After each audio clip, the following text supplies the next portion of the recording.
Assalamu alaikum, this is Professor Mohammad Hassan Khan, and today we are going to start chapter number 2 of course credit and risk evaluation. Before wasting time, let's move toward the content of this chapter. In this chapter, we are going to cover the 5 topics as you can see. So, this is our first topic, which is the SBP definition of credit risk. अच्छा जी, इसके अंदर हमने जो बात करी है S B P, आप सबको ज़्यादातर most of the people know what the S B P is. S B P is the short form of the state bank of Pakistan. जैसे कि आप पिक्चर के अंदर देख सकते हैं, ये स्टेट बैंक के अंदर का व्यू है. अगर आप लोग का अंदर जाने का मौका मिले तो you can see the building. This is the building of the state bank of Pakistan. अच्छा, तो स्टेट बैंक अपनी क्या बोल रहा है डेफिनेशन के अंदर, और ये कुछ उस डेफिनेशन का ही पार्ट है, तो हम इसको देखेंगे. तो the state bank says the credit risk refers to the possibility that a borrower or counterparty may fail to meet their financial obligation. State bank ने एक छोटी सी डेफिनेशन बता दी. अगर बिल्कुल शॉर्ट टर्म में बात करेंगे तो ये बोल रहा है कि पॉसिबिलिटी हो सकती है बोरोवर की या काउंटर पार्टी की may fail to meet their financial obligation, कि वो फेल हो सकता है अपनी फाइनेंशियल कमिटमेंट को और जो उसने एग्रीमेंट करा उसको फुलफिल ना कर सके. पॉसिबिलिटी का वर्ड यूज़ करा है स्टेट बैंक ने, ठीक है, बोरोवर के लिए, कि वो फेल हो सकता है. अच्छा जी, इन उस डेफिनेशन के कुछ पार्ट्स हैं. First part is like risk of default arises from the various transactions, lead to financial losses, requires risk management regulated by the SBP.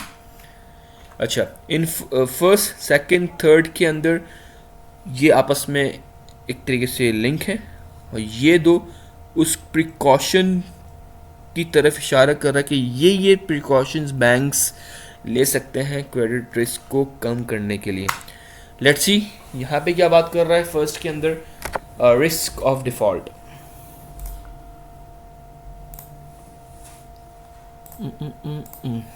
या रिस्क ऑफ डिफॉल्ट के अंदर लाइक बोल रहा है the chance of the borrower और business partner to fail और fail to repay a loan और the fulfil repay a loan or fulfill financial commitments as per the agreed terms. अच्छा, जो रिस्क ऑफ डिफॉल्ट को state bank ने अपनी इस definition के थ्रू बताया, पॉसिबिलिटी बोरोवर की हो सकती है अपनी फाइनेंशियल ऑब्लिगेशन को मीट करने के लिए. वही बात उसने रिस्क ऑफ डिफॉल्ट को में बोला है कि चांस हो सकता है, पॉसिबिलिटी हो सकती है बोरोवर की या बिजनेस पार्टनर की, ठीक है, बोरोवर और काउंटर पार्टी जिसको हम बिजनेस पार्टनर भी बोल सकते हैं, कि फुलफिल ना कर सके अपनी कमिटमेंट्स जो एग्रीड करे वो, ठीक है. एग्जाम्पल दे रहा है, if a customer takes a loan and is unable to repay the bank faces a loss, bank को क्या होगा, नुकसान होगा. सेकंड में क्या बात बोल रहा है, अराइजेस फ्रॉम वेरियस ट्रांजैक्शन. अच्छा, ट्रांजैक्शंस के बारे में बताया गया कि वेरियस के क्या क्या ट्रांजैक्शंस के जरिए से नुकसान हो सकता है. Credit risk exist in loans के किस किस में कौन कौन सी ट्रांजेक्शन्स के बारे में बोल रहा है कि लोन्स की फॉर्म में, ट्रेड फाइनेंस की फॉर्म में, इन्वेस्टमेंट्स की फॉर्म में एंड इंटर बैंक ट्रांजेक्शन्स की फॉर्म में बैंक को लॉस हो सकता है. एग्जाम्पल दे रहा है, if a bank lends money to a company and the company goes bankrupt the bank suffers a loss, कि बैंक ने कंपनी को लोन दिया किसी भी फॉर्म के अंदर, ट्रेड फाइनेंसिंग के थ्रू या किसी भी इन्वेस्टमेंट के थ्रू, एनी पॉसिबिलिटी के बारे में बात कर रहा है, तो वो रीपे ना कर सके तो बैंक को क्या होगा, लॉस होगा. थर्ड में बात कर रहा है कि लीड टू फाइनेंशियल लॉसेस, कि क्या इसमें बोल रहा है, if borrower default on payment bank में लॉस जुर्मानी, तो बैंक को क्या होगा, अपना पैसा उसने लॉस कर दिया. साथ साथ क्या बोल रहा है, अफेक्टिंग द फाइनेंशियल स्टेबिलिटी.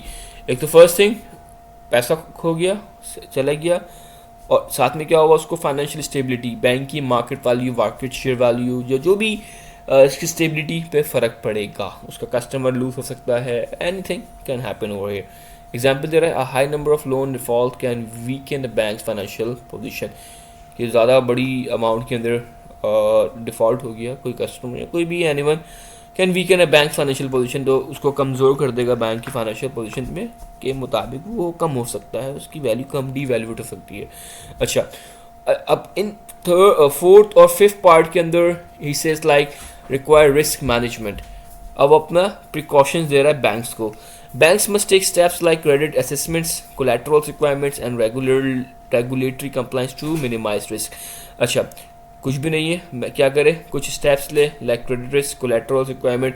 कोलेटरल्स को हम ऑलरेडी चैप्टर नंबर 1 में पढ़ चुके हैं, फिर भी मैं छोटी सी एग्जाम्पल देता हूँ। लाइक कोलेटरल्स वो होते हैं अगर किसी का पर्सन ने बैंक के थ्रू गाड़ी ली, एग्जाम्पल थोड़ी सी ईजी दे रहा हूँ, तो bank for the surety purpose वो अपनी श्योरिटी के लिए कुछ सेफ्टी रखेगा और उस गाड़ी तो दे देगा आपको कस्टमर को, but the bank keep the paper of that car. In case अगर आप या कस्टमर वो आप उसकी पेमेंट ना कर सको तो बैंक आपको दी हुई गाड़ी वापसी ले लेगा। कि उसके पास प्रूफ होगा कि ये गाड़ी बैंक से ली है, तो बैंक ने रिटर्न ली है जो उसके मुताबिक टर्म्स एंड कंडीशन फुलफिल नहीं हो रहा, तो बैंक के पास राइट्स हैं उस चीज़ को वापसी रिटर्न लेने का। अच्छा, regulated by State Bank. The State Bank of Pakistan provide guidelines to ensure banks manage the credit risk effectively. कि स्टेट बैंक ने कुछ गाइडलाइंस प्रोवाइड कर दी बैंक्स को कि मैनेज करे अपनी क्रेडिट रिस्क को इफेक्टिवली, उसको देखे। ठीक है, you can also see the example if you want to read. Next we are talking about the credit risk management as per state bank of Pakistan. के स्टेट बैंक ऑफ पाकिस्तान के मुताबिक credit risk management है क्या। First, risk measurement. Second, risk quantification. Third, risk pricing. Fourth, risk control. What are they? Let's see over here. Risk management, risk quantification, and risk pricing. Almost we are going to talk about the same thing in all three. But over here, we say the monitoring loan. In risk control, we are talking about the monitoring loans and managing the portfolio effectively. के customer की portfolio को monitor करना और उसको manage करना effectively, अच्छी तरीके से। अच्छा, रिस्क मेजरमेंट, रिस्क को क्या करना, मेजर करना। किस तरीके से, using credit score to assess risk. Credit scores आपने लोन के आपने अगर दे रहे हो तो आपने उसके स्कोर बना दिए, उस स्कोर्स के मुताबिक अगर कस्टमर फुलफिल कर रहा है तो उसकी क्रेडिट हिस्ट्री में अच्छा है, अगर नहीं कर पा रहा तो आपको उसको गुड स्कोरिंग देंगे या बैड स्कोरिंग देंगे उसके क्रेडिट के पेमेंट्स के हिसाब से। रिस्क क्वांटिफिकेशन, इसमें क्या बोला, एस्टिमेटिंग पोटेंशियल लोन लॉसेस, के एस्टिमेट करना है कि इतने इतने परसेंट पे आपके बैंक को लॉस हो सकता है या इतने इतने परसेंटेज पे के बैंक को फ़ायदा हो सकता है, उसको एस्टिमेट करना, कैलकुलेट करना। फिर risk pricing, setting loan rates based on risk, prime landing rates, like के लोन के जो रेट्स हैं, अगर बैंक कोई लोन दे रहा है तो बैंक पहले से उस लोन के रेट्स डिसाइड कर ले कि उसको इतना परसेंट उसके ऊपर इंटरेस्ट चार्ज करे, 5%, 10%, डिफरेंट पॉलिसीज़ बनाए कि अगर वो कस्टमर ना पे कर सके तो उसके ऊपर और क्या लोन की लिमिटेशंस करनी चाहिए और उसके ऊपर क्या एक्स्ट्रा चार्जेस लगाना चाहिए। तो क्या, रिस्क प्राइसिंग, अपने रिस्क को इफेक्ट बचने के लिए तो उसके ऊपर क्या प्राइसिंग कर रहा है बैंक। ठीक है, ये सारा credit risk management state bank के मुताबिक ये है। Now we are talking about the forms of credit risk. हमारे पास क्या क्या फॉर्म्स, क्या क्या टाइप्स हो सकती हैं क्रेडिट रिस्क की। फर्स्ट ऑफ ऑल, करेंसी की फॉर्म में currency risk, concentration risk, liquidity risk, counter party risk, default risk. Let's see what the currency risk is. The risk that change in the exchange rate will affect the ability to repay foreign dominated debts. के एक मिसाल है currency risk के अंदर। अच्छा, exchange rate का word use करा, इसमें क्या बोलता है, हमने क्लास में एग्जांपल दी थी कि अगर एक मिसाल है, if you just ordering something from, मैं आपको एग्जांपल देता हूँ कि अगर मैंने एक चीज़ मंगाई अमेज़ॉन से आज, लाइक मॉनिटर मैंने ऑर्डर करा। अच्छा, मॉनिटर वो आना है 3 महीने के बाद। ठीक है, मैंने क्या करा, मॉनिटर की पेमेंट आज मैंने पे कर दी। अच्छा, वो मुझे 3 महीने बाद डिलीवरी होगी यूएसए से कहीं से भी, तो आते तो टाइम लगेगा।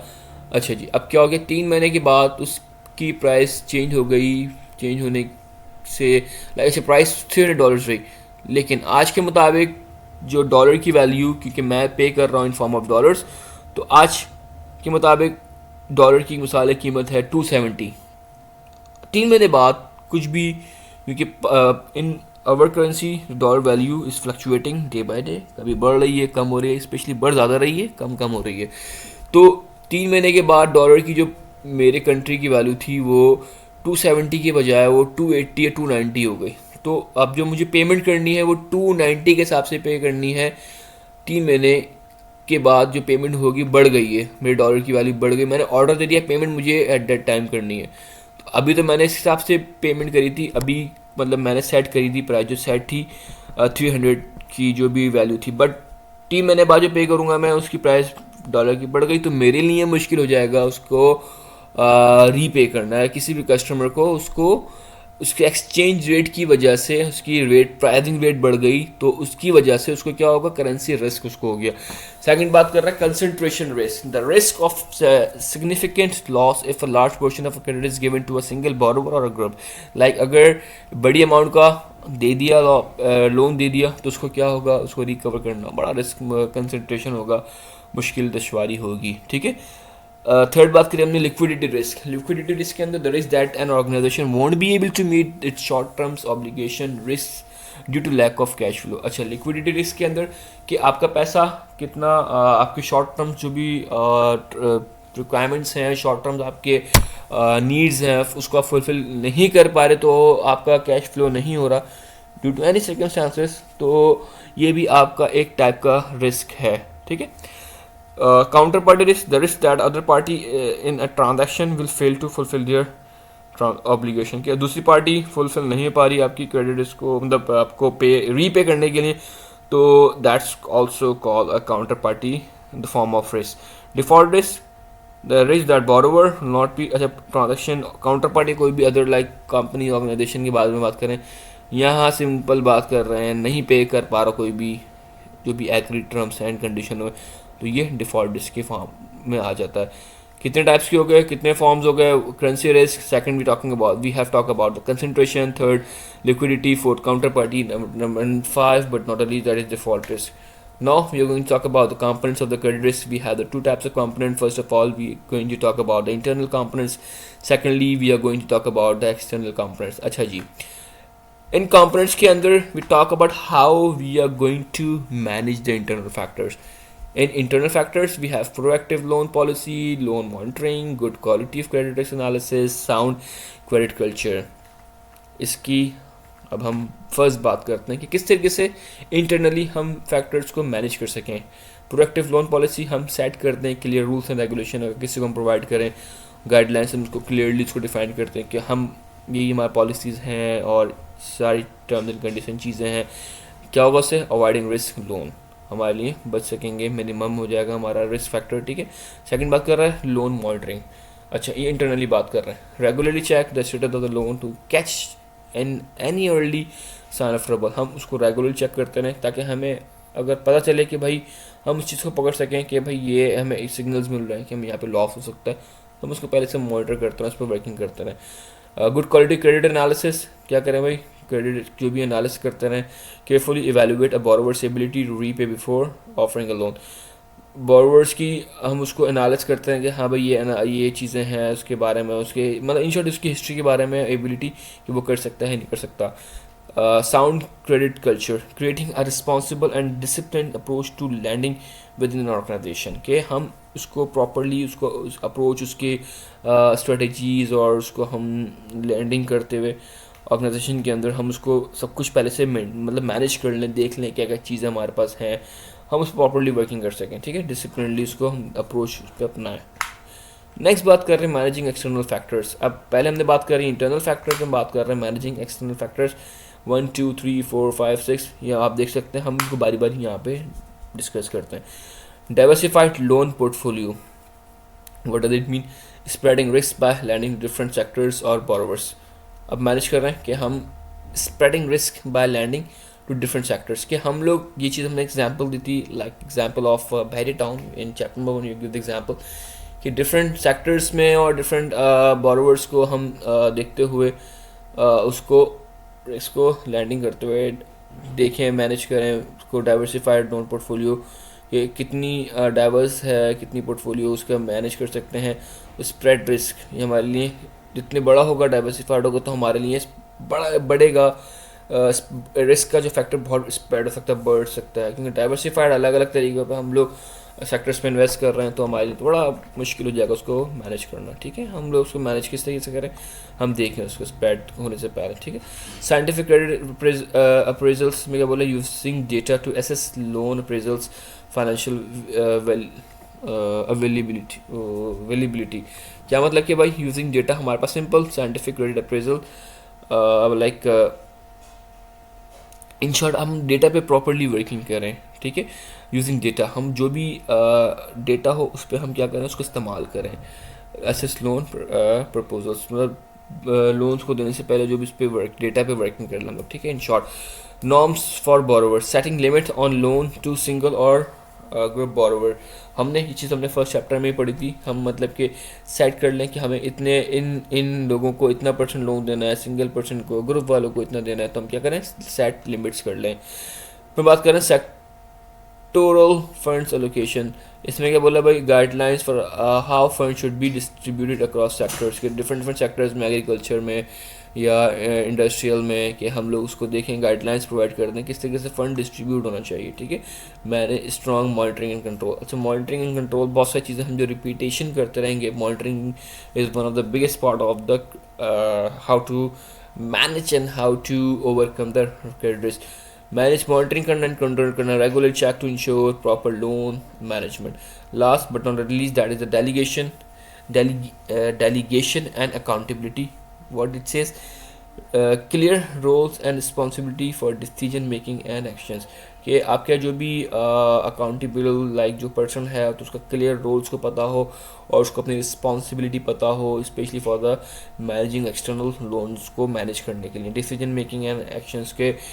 अच्छा जी, यहाँ पे हमें ये डिसीजन लेना है और हमारे पास ये रिस्पॉन्सिबिलिटीज़ हैं, उनको प्रॉपरली फुलफ़िल करें, उसको क्लियरली उस रोल के मुताबिक हम चलें और उसको जो भी ड्यूटीज़ हैं उनको परफॉर्म करें। हमारे पास क्या है, हम उस सारी चीज़ों को मैनेज करें, delegation and accountability, check and balance रखें, ठीक है, और डिसीजन मेकिंग प्रॉपर टाइम पे प्रॉपर रखें। अच्छा जी, ये अच्छा prudential norms for credit risk क्या चीज़ है भाई, प्रूडेंशियल क्या क्या चीज़ें, इसके अंदर हमारे पास ऑलमोस्ट 6 चीज़ें हैं। इन चीज़ों को मैं यहाँ नहीं पढ़ूंगा, हम इसको नॉर्म्स ऑफ क्रेडिट रिस्क, क्या क्या नॉर्म्स हैं भाई। सबसे पहले capital accuracy norms, ensuring banks have enough capital to cover risk, bank के पास इतना कैपिटल हो कि अपना जो भी है रिस्क को कवर कर सके। Exposure norms, limit on how much a bank can land और इन्वेस्ट इन अ बोरोवर, कि बैंक को पता हो कि भाई कि कितना वो उसके पास लिमिट है, कितनी चीज़ उसकी कैपेसिटी है कि वो दे सके और इन्वेस्ट कर सके बोरोवर के लिए या किसी भी इन्वेस्टमेंट कंपनी के लिए। Credit and investment exposure, what it says, limit on lending और इन्वेस्टिंग इन इंडिविजुअल और ग्रुप, के भाई एक लिमिट सेट कर दे, ठीक है। ये इसमें बोला इन्वेस्टमेंट एक्सपोजर का जो बता रहा है। फिर बात कर रहा है नॉर्म्स के, capital market exposure, limit on investment in stock market और सिक्योरिटीज़ के, मार्केट जो बहुत सारी होती हैं स्टॉक मार्केट, तो उसमें क्या करें भाई, लिमिट्स लगाते कि भाई इतना परसेंट को शेयर करना है, इतना परसेंट लोन देना है, या उनको पॉसिबिलिटी है हाई चांस ऑफ रिटर्न्स की, ठीक है, मार्केट के अंदर लाइक हमारे जितने भी शेयर्स वैल्यूज़ की बात कर रहा है। नेक्स्ट बात कर रहा है credit rating and risk pricing, using rating to determine loan rates and pricing, कि भाई रेटिंग दे दें कि क्रेडिट रिस्क रेटिंग के भाई हमारे पास ये रेटिंग है, इतने पे आपको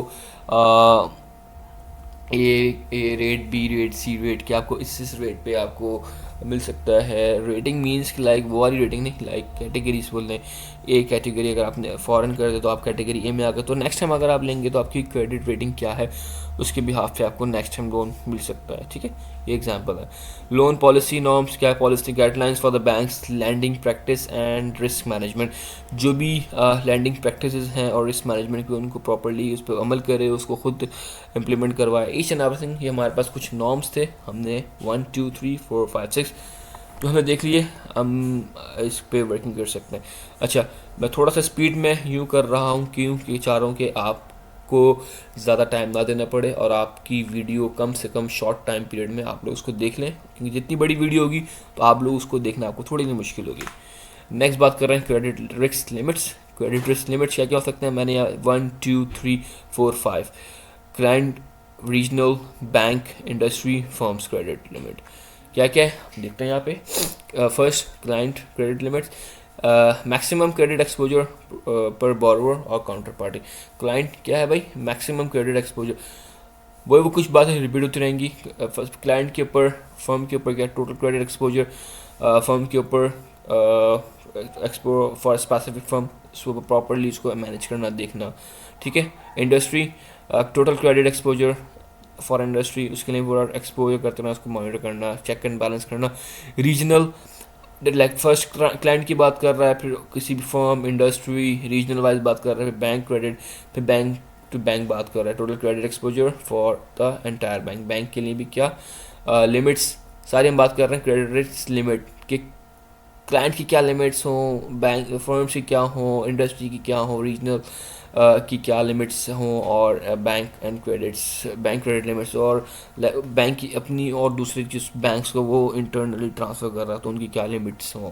हम यहाँ लिमिट से बात करिए, ठीक है। क्रेडिट रिस्क मॉडलिंग, हमारे पास क्या क्या मॉडलिंग है। अच्छा जी, ये हमारे पास कुछ 4 टाइप की मॉडलिंग है, जिसमें बोलता है कि Altman's Z score model, credit matrix model, value at risk VAR, जिसको फुल फॉर्म है वैल्यू एट रिस्क मॉडल, फिर लास्ट मार्टन मॉडल। क्या है हमारे पास, एल्टमैन्स जेड स्कोर मॉडल क्या बोला है, प्रिडिक्ट, ये इनकी मॉडल्स हैं, इन 4 लोगों ने अपने अपने मॉडल्स बताए, लाइक डिफरेंट टाइप्स के मॉडल हैं। Predict the likelihood of companies bankrupt, like के प्रिडिक्ट कर ले कि कंपनी का के बैंकरप्सी के कितने चांसेस हैं और क्या क्या, उसको पहले से एक्नॉलेज कर ले, प्रिडिक्ट कर ले कि हाँ भाई कि पॉसिबिलिटी है कि कंपनीज की वो पेमेंट पे कर पाएंगी या नहीं कर पाएंगी। पहले से उन्होंने एक्नॉलेज कर लिया, देख लिया चीज़ों को करना। इस मॉडल के मुताबिक ये कंपनीज के बैंकरप्ट होने के बारे में बात कर रहा है। You can also C in detail, आप इसको खुद और पढ़ सकते हैं, बट शॉर्ट फॉर्म में प्रिडिक्ट करना इसके मुताबिक, ठीक है। क्रेडिट मैट्रिक्स मॉडल ये क्या बोल रहा है, assess the credit worthiness of a borrower using statistical measures. इसके अंदर क्या यूज़ कर रहा है, स्टैटिस्टिकल मेजर्स कर रहा है। अच्छा जी, वन थिंग लाइक